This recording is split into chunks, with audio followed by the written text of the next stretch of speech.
É o son da desesperación, da crispación total dos veciños de Portonovo polas novas restricións de aparcamento aprobadas polo Concello.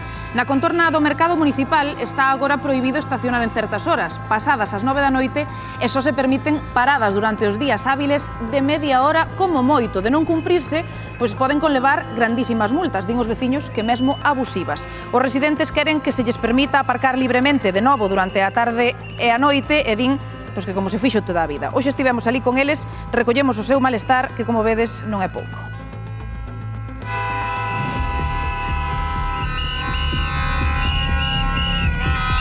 Non teño onde aparcar, non teño onde aparcar, onde levo o coche? Dous netos pequeniños, que fajo? Aquí podías aparcar tranquilamente, non? Claro, pero non, meteron tropecientas multas. Vamos a reclamar que aquí, a partir das 4 da tarde, que nos deixen polo menos aparcar hasta as 10, 11 da noite, pero que non veña a policía local a cada hora a multar os coches todos que están aquí. De que fixeron que esta plaza aquí se aparcaba libremente. E no inverno tamén podes aparcar, pero ahora non se pode. Veñen a xente que vai ao Freud, que vai a tomar un café, e cando chega ten o coche multado. E a xente marcha de aquí, non quere vir aquí, marcha de aquí.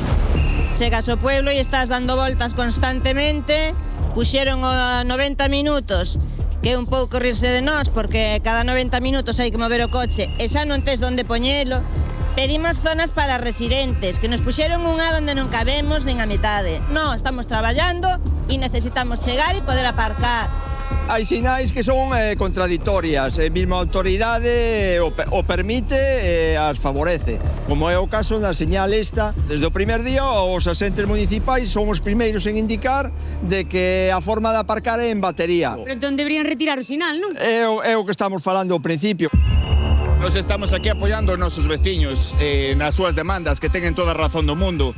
Este concello parece que se está centrando basicamente no turismo, no turista, e deixa de lado os veciños. Aquí estáse fomentando a construción basicamente para vender, para que xente veña dende fora, pero non se dá servicios aos propios veciños do concello. Claro, o Concello di que esta é unha zona, unha praza para disfrute dos veciños, pero a vos fastidiou. Pero que me diga para que disfrute, porque aquí non disfruta nadie. Multa, multa, multa, multa, multa, e así seguido todos os días. Hasta o momento que dice, non podemos seguir así. E este sitio queda libre a tarde e a noite. É unha tomadura de pelo que o pechen cando podemos estar utilizando para aparcar durante toda a tarde e toda a noite. A lógica non lla vemos, non entendemos. Como fai a xente que vive aquí? O resto do ano, sí, non hai problemática para aparcar, pero ti date conta que no Brán aquí pasamos de 100.000 persoas, o mellor hai 150.000 esta quincena, hasta a quincena de agosto. Entón, onde se mete toda esta xente? Dende o Concello aseguran que están a tomar novas medidas que van xerar unhas 1.500 novas prazas de aparcamento pola rotación dos vehículos, medidas que dende logo non satisfacen a veciñanza.